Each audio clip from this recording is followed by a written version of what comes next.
chose to oppose his shield but yield.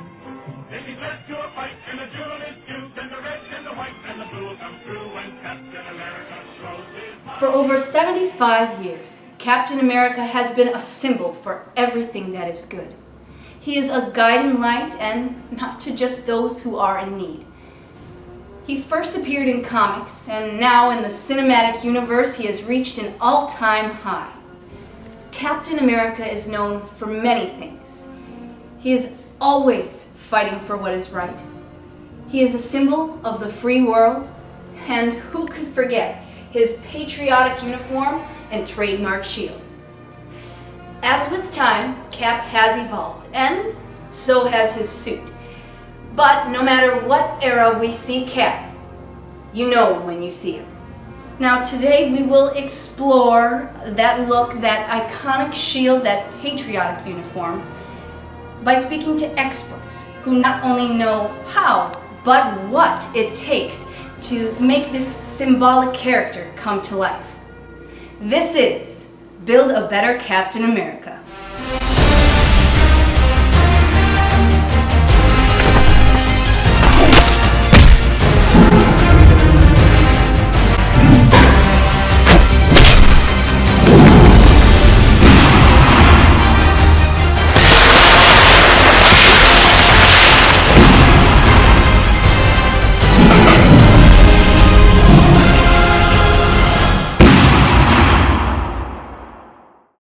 Captain America's suit has changed many times over, and what makes the suit appear true to each look that he has used is the details. We speak with Michael Mulligan, actor and costumer, about why the costume details are so important. So, everyone always asks me, how did I get my first Captain America suit? Well, I made it. It took about a year, 6 months of trying to find the right materials, patterning, everything else.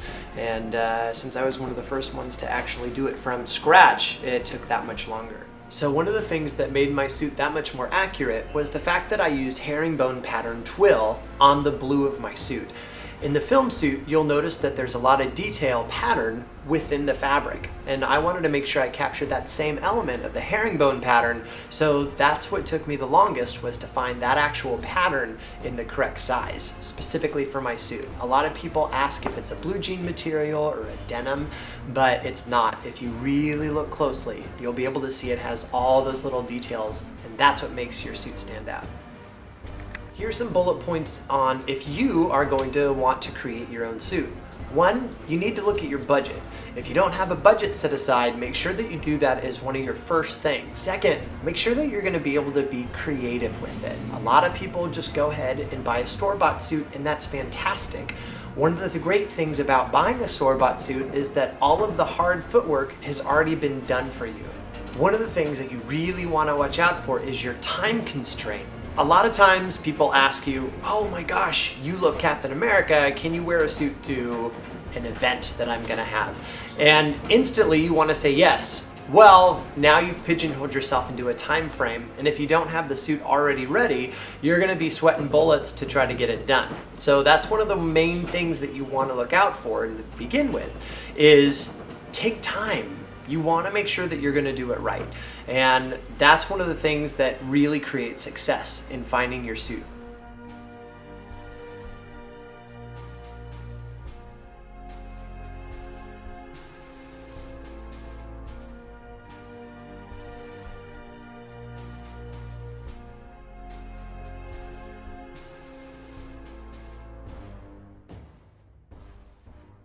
When you identify with Captain America's look, more often than not, you think of his shield. Now, you can order a decent shield from Marvel Legends. These range from $100 to $300. Or you could go to your local toy store. Made in China? We don't want this. Maybe not. If you're looking for something custom that will take your Captain America to the next level, then Dwayne Antonio is your man. I've always been a fan of Captain America. I've always watched the movies, the cartoons, read the comics as a kid. As I gotten older, different storylines.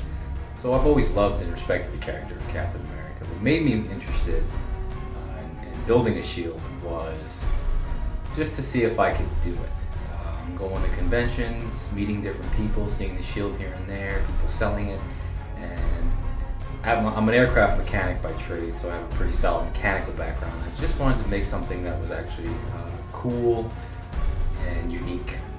How did I learn to make shields? I actually ended up coming across the infamous RPF threads, and that kind of put me in the right direction. Seeing people make shields different ways, so I kind of was able to figure out my technique from their various different techniques. I also came across it on shield building on YouTube videos. Those are actually pretty insightful and helpful. So for anyone else out there who's interested in making a shield for themselves, those are pretty much the ways to go, and they're pretty solid and consistent. So that's how I learned myself, and I just kept growing from there. How did my work become as accurate as it has? Plenty of practice and plenty of patience. Those are the keys to improving shield building, I find. You'll get faster at doing certain things, that's for sure. I have. I remember my first time, it took me a month and a half of trying to figure it out, what to use, anything from paint application to how to remove paint if I mess up, to the right kind of tape. You know, an example of that is people always use painter's tape. That works well for a lot of people. I found that for me, it's good, but sometimes it has a tendency to leak or seep. Maybe I didn't put it on properly, or I thought it was right, but it wasn't. So now I use vinyl electrical tape. That works wonders. It makes all the difference for me, and it's still flexible. So I have a lot less of a problem in having to do touch-ups and whatnot because of it. So like I said, patience, practice, and of course experience as you go along definitely help you to get better and become better. So far, I've been able to make various Captain America versions of the shield. I've done the classic, I've done the stealth, I've done the Clinton McIntyre version, which is called Prototype, and that's more of a V shape. I've done the Isaiah Bradley one, which is double V for victory, and it's a little bit larger. I've just always done different versions of it, and I've also done different themes. That's what kind of sets me apart as a shield builder. I'm always pushing the envelope and trying something new and different color schemes. So whether you are going through a costume build or a shield building, or you want to obtain one, have someone commission it, the different levels it opens up to different people to connect and also get together. When you break it down, it's kind of a way of how the American dream is. We're all getting along, we all get together, we all share our thoughts, viewpoints, and we have a common place to meet. That's the best part about being a part of this group. It definitely opens up the doors and possibilities for everyone.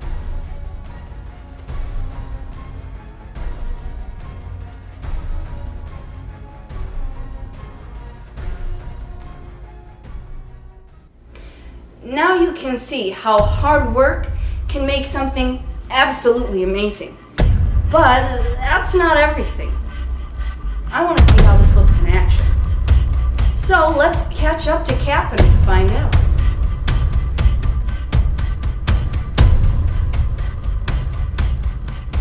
We need help! We're being taken apart! We need the Berserker!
is accuracy important?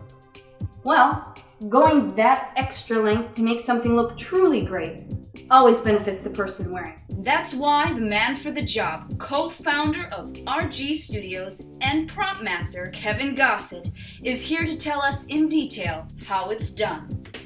Hey guys, it's Kevin here. One thing I wanted to talk to you about today is adding on to your suit to really separate it from the crowd. And one way you can do that is adding little details, such as a leather harness and a leather belt, or depending on which version of the suit you're doing, if you're doing Age of Ultron, the little magnetic gauntlet pieces, the Avengers A logos that go on the shoulder bells, the starburst, or the star itself. Just those little detail pieces that will really help you stand out.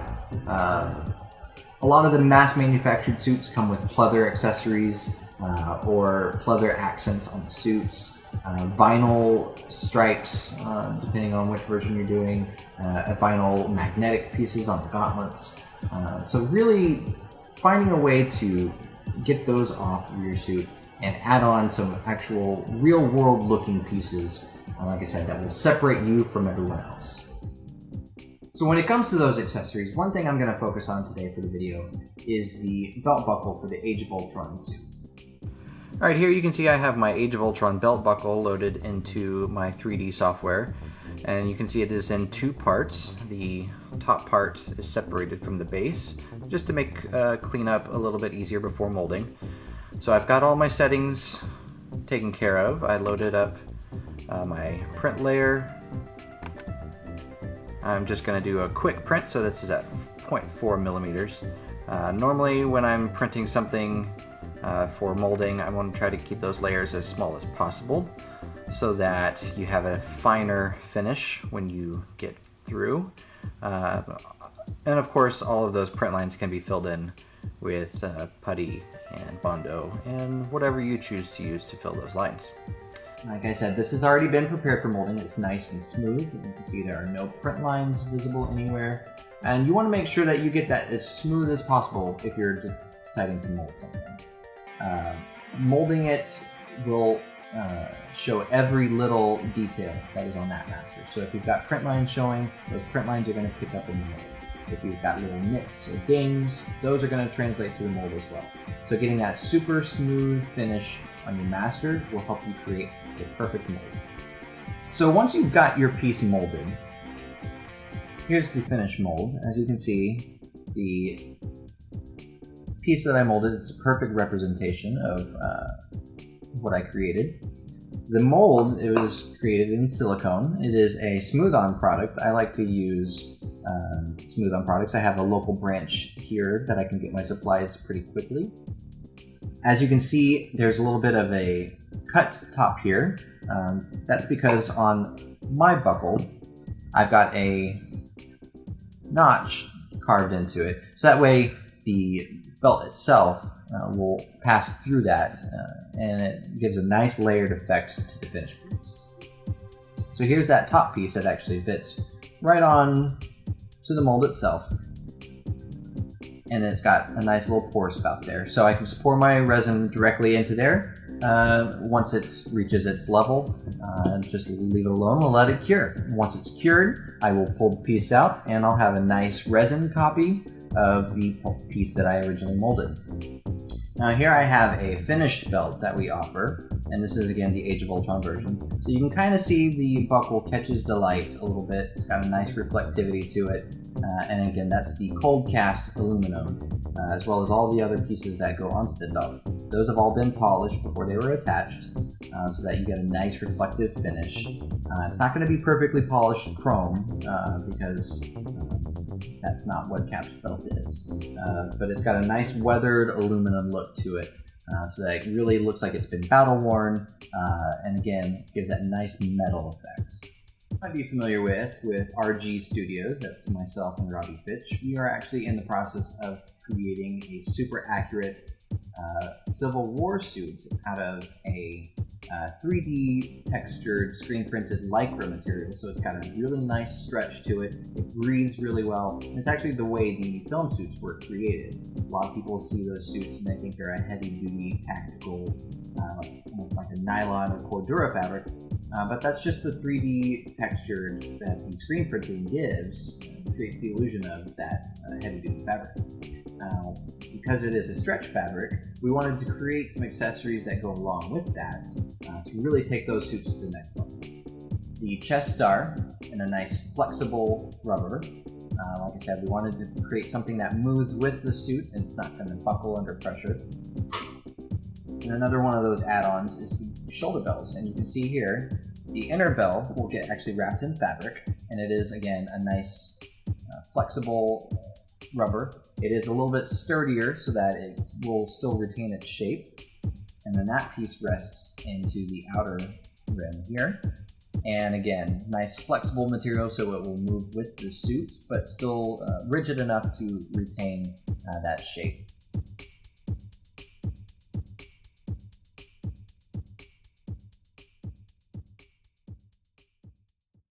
The story of Captain America relates to so many. His character inspires the best in us, whether it's standing up to bullies or just being there for a friend. Who better to tell us their unique story and personal ties with Captain America than historian and cosplayer Josh Strong? So, Captain America, one of the coolest, arguably one of the most recognized characters ever created in superheroes and comic books. I think, though, beyond all that, he has really exploded into something far bigger. I think he's become an amazing role model for young children. I think he's a pop culture icon, and I think also he's become a symbol of patriotism, and something that I know myself personally and a lot of members on our Build a Better Captain America group, we all aspire to be like Cap. Captain America has been one of my favorite superheroes. I can remember being a young kid watching the cartoon, with the cheesy theme song about how he throws his mighty shield, and I remember just watching that in the living room with my dad and thinking that was like the coolest thing ever. Here's this guy who throws the shield and it comes right back to him, and I think that at the time, while I loved the character, I didn't really fully appreciate what he really was and what he stands for. One of the things that I love the most about Cap is what he stands for, his ideals. I definitely identify with him as an adult, as a little bit of an idealist, and fighting for what's right, I guess, opposed to socially norm or what you're told is norm. I think that one of the things I've always really admired about Cap, though, is when you really break it down, he has one of the best underdog stories ever created. Here's a guy who tried to join the army, was turned down multiple times, and then he's given this blip, this beacon of hope and a chance, and he becomes the ultimate soldier, and arguably, like I said, one of the coolest underdog stories ever created. I think one of the most fascinating things was to find out that my own great-grandfather, Harry Solly, who was a artist for Timely Comics, which later then became Marvel, actually drew on Captain America. He drew on the All Winners titles, Mystery Comics, and then later actually also, when Cap got his own title, he actually drew on some of those as well. Sadly, he died very young, and his career was cut short. I've talked to a lot of different artists and writers, people that are still alive, and over the years, some have passed, and he was very well respected, and many people have said if he didn't die so young, he would have had an amazing career ahead of him.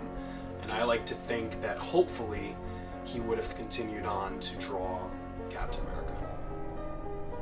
I got into cosplay a number of years ago, and actually had put together my first batsuit to do children's events, charity work, hospital visits, and those kind of things. Recently I started doing these things as Captain America, and the response has been so overwhelmingly positive. It's so funny what a drastic difference of a character can make.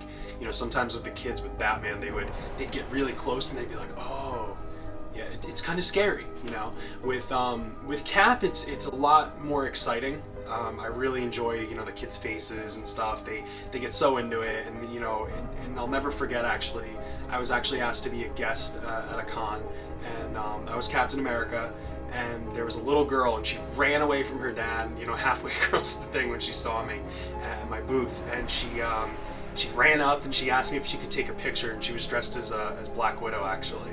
And I crouched down to her level and we took a picture. Her dad took the picture, and she's like, is that shield real? And I said, well, you be the judge. And she knocked on the shield, and you know, of course it's metal, and the smile on her face was just like beaming ear to ear. And she turned to her dad and she's like, he is the real Captain America. And it was just this amazing little moment, and I'll never forget it. It was just really cool. More so than any character that I cosplay, whether it's Batman or Predator, Deadpool, Captain America.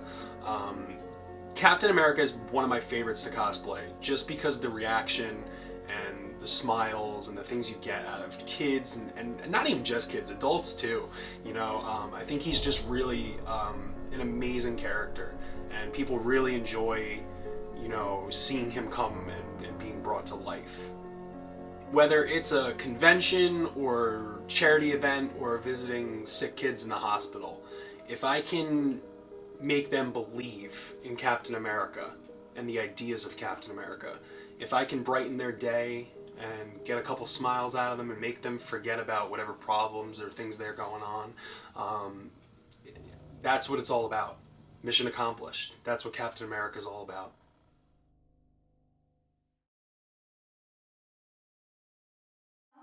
Hopefully you've enjoyed the information and creativity that we've shared today. We all want you to be the best Cap you can be. Speaking of which, how could we forget? One loose end left to tie up. So let's check back on Cap and see where the action is.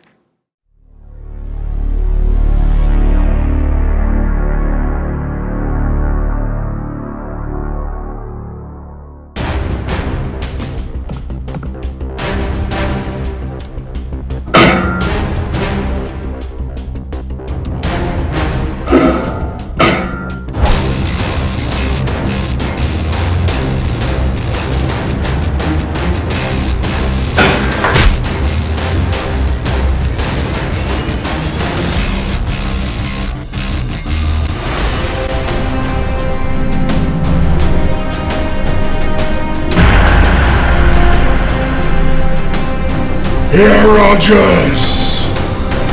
You cannot defeat the Master Race!